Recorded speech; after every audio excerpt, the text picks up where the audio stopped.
What does freedom mean to you? Is it waking up each day to live as you wish, free from money worries? For many, it's a quiet dream to escape endless bills, others' control, and a life ruled by time. How do we turn this dream into reality? What hidden forces shape our paths, and how can we move through them with peace and wisdom? The world's money system is like a vast river, connecting markets, businesses, and our daily lives. Sometimes it flows calmly. Other times, it rages like a storm we can't control, testing our strength and understanding.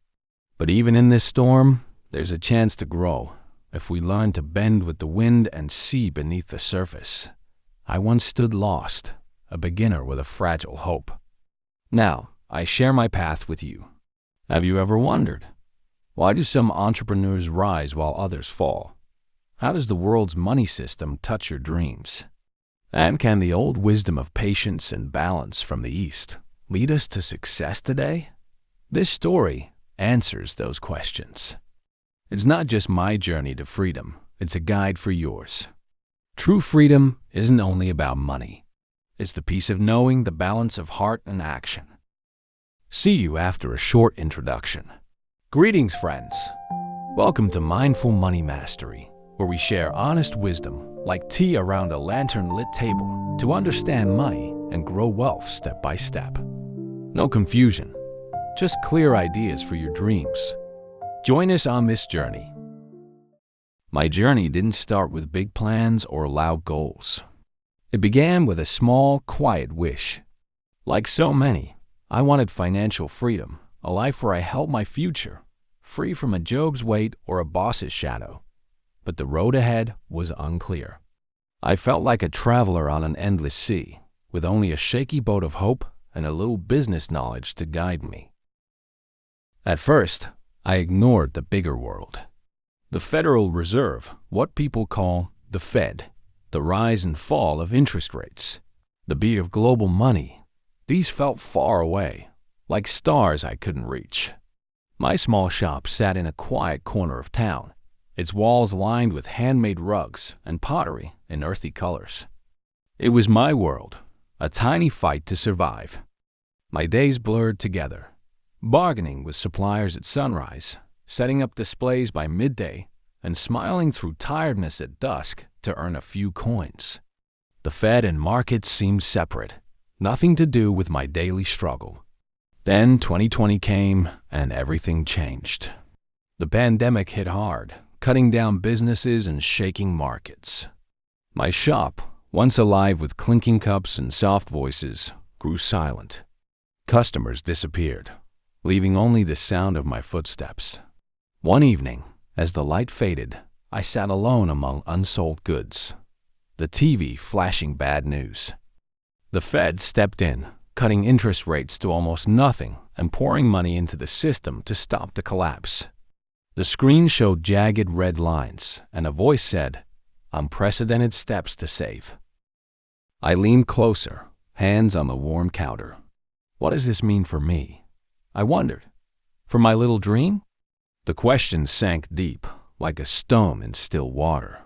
That night, I woke up to a truth. Freedom wasn't just about working harder in my small corner. It needed me to understand the big system that could lift me up or pull me down. The Fed's actions weren't far off. They were waves hitting my door. With a calm decision, I turned from not knowing to learning. I picked up newspapers, ink staining my hands, and borrowed books from dusty shelves, ready to explore this new sea, to turn the world's money system from my enemy into my teacher. My first lesson was about interest rates, a quiet force that moves money around the world. They're like the breath of economies, steady yet strong. When the Fed lowers rates, borrowing gets easier, businesses grow like flowers in spring, people spend freely, and the economy moves forward. But when rates go up, borrowing tightens like a rope, costs rise, and everything slows to cool things down. I wrote this down in a notebook, its pages bent from late nights under a lamp. This dance doesn't stop at America, it touches everywhere. When the Fed raises rates, money flows to the US for better returns, making the dollar stronger. Other countries often raise their rates too, even if it hurts them, caught in this big pull. It's a game of power, with the Fed leading from a far-off room. In 2022, this hit me hard. Inflation grew wild after the pandemic. Supply chains broke. Prices jumped. The Fed fought back with rate hikes to tame it. By then, my shop was gone, and I'd started a workshop, making furniture from walnut and teak pieces born from a love I rediscovered.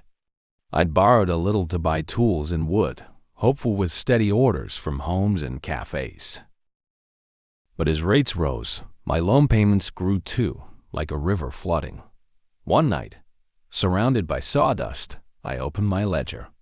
The numbers stared back, showing a heavy burden eating my earnings. Failure felt close, bitter on my tongue. I got angry. Why did a decision so far away hurt me like this?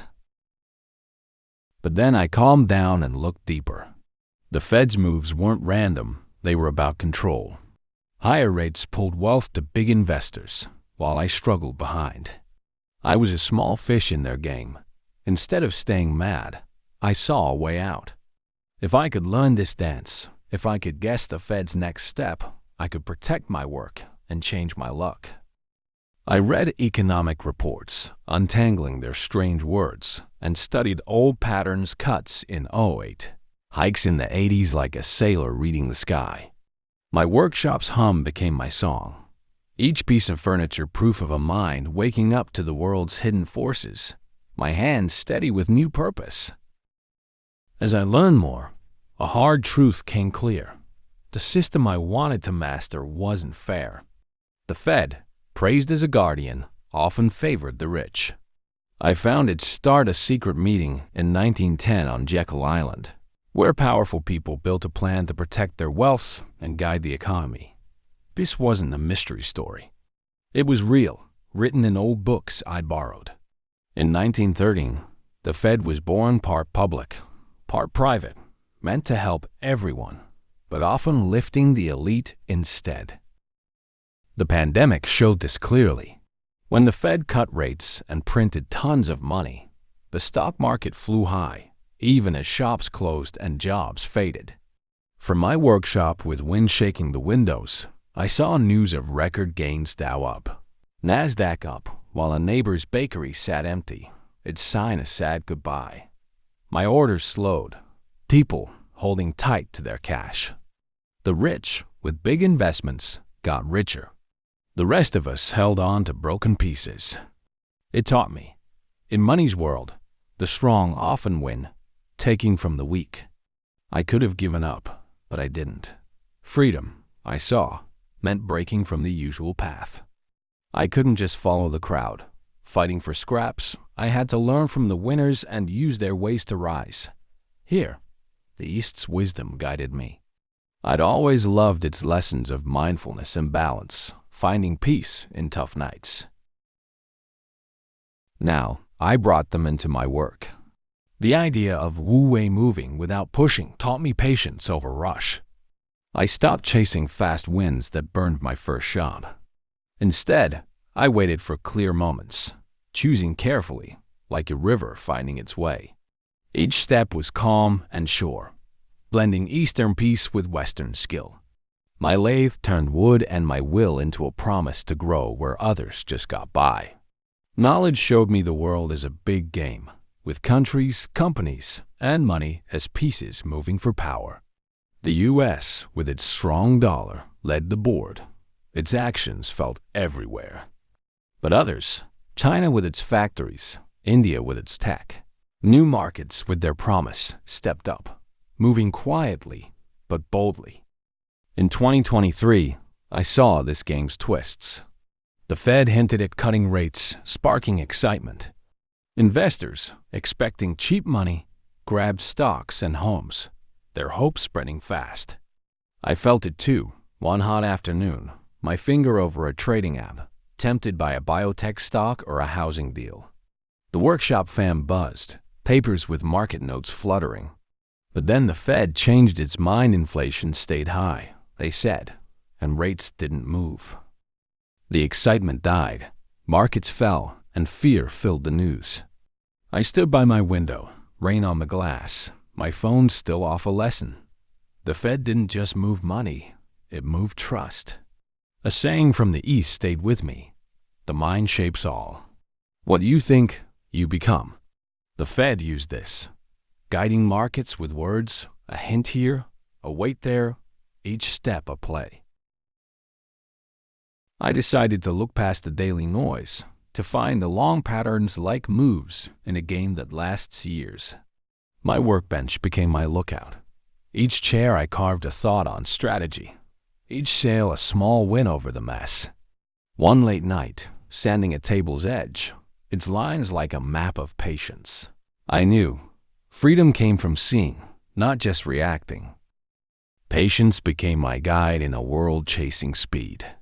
The East showed me its strength. Nature moves slowly, yet builds mountains and rivers over time. In 2024, this faced a big test. Markets shook as the Fed teased rate cuts, then waited, spreading doubt like seeds on dry land. Investors ran, selling fast, their fear clouding everything. I sat at my table, sketches of a new desk around me, curved legs, a patterned top, and remembered, nature doesn't rush, but all is done. I chose to watch, to wait, to act only when the time felt right. In this storm, I noticed something. While U.S. markets fell, Hong Kong stocks quietly rose. Experts cried trouble trade fights, unrest, but smart investors bought in, seeing through the fog.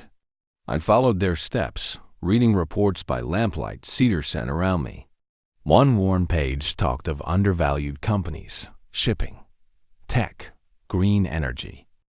It was a risk, but I studied hard. I put in a little money, my heart steady with careful hope. My workshops hummed soft against the market's roar. When the Fed cut rates, money flowed east like a free river, and my choice paid off gains that grew my savings, a lifeline for hard days. This wasn't luck, it was patience's reward. The East's calm kept my hand firm, showing me chances others missed in their rush. Each night, sanding wood smooth, I felt wool away, a flow I didn't force. A dance with time, not a fight. My workshop's walls, once empty, now held finished pieces, proof of a mind that waited, saw, and won. The road to freedom isn't straight, and 2025 tested me hard. The Fed, weighed by huge debts, printed money fast to hold up a breaking system. Inflation woke up fierce, prices flew. Timber costs doubled overnight. The dollar weakened like a dimming light. Customers stopped at my new prices, orders fading to whispers, and my workshop's hum slowed, broken by the storm outside. It was the crisis I'd feared, a flood that could wash away all I'd made. But I wasn't lost. I'd prepared, my past lessons a shield. I'd spread my roots gold in a safe, shining against chaos. A small rental house on the town's edge, its rent a steady drip. And my skills, a source no market could dry. I turned to friends people I'd grown with over years. One Sam, a tough trader with a gray beard, shared coffee with me, cups clinking in the noise. "Stay strong," he said, his eyes wise from survival. "Storms pass, they always do." We faced it together, mixing his stories of '08 with my Fed notes to get through. Mindfulness held me steady. Each morning, I sat by the oak behind my shop, its roots like mine, its branches dancing in the wind I breathed with. This quiet kept me clear, a safe place in the chaos. It showed me openings, suppliers' extra wood sold cheap, rough but good for my tools. A client's rush for shelves, their extra pay a lift to my books. The crisis, once a threat, became a fire, shaping my strength. One stormy night, rain hitting the roof, I carved a chair's arm, its curve pushing back the dark, and I knew I'd make it. Looking ahead, I see a tomorrow full of hope and risk. By 2026, I believe many of you who followed this story will walk bravely to your own freedom. Not because I can see the future, but because I trust in learning and doing. we found treasures together. The world's money dance, a map to understand. The East's calm patience and mindfulness, woven into smart choices. The sight to cut through short storms and find hidden gains. A plan that stands strong in good times and bad. With these, you'll face anything, calm days or rough waves. By 2026, I see you with new income, a project from your heart, maybe, or returns from careful risks. A mix of savings in gold land and your own work. And most of all, the courage to choose well. Your decisions are light in the dark. You won't be the system's prey. You'll steer it. Freedom isn't just a safe place. It's a journey, each step building your path. The East says, 1,000 miles starts with one step. Keep going, and I bet you'll look back proud at the seas you've crossed. Your trail a mark of victory.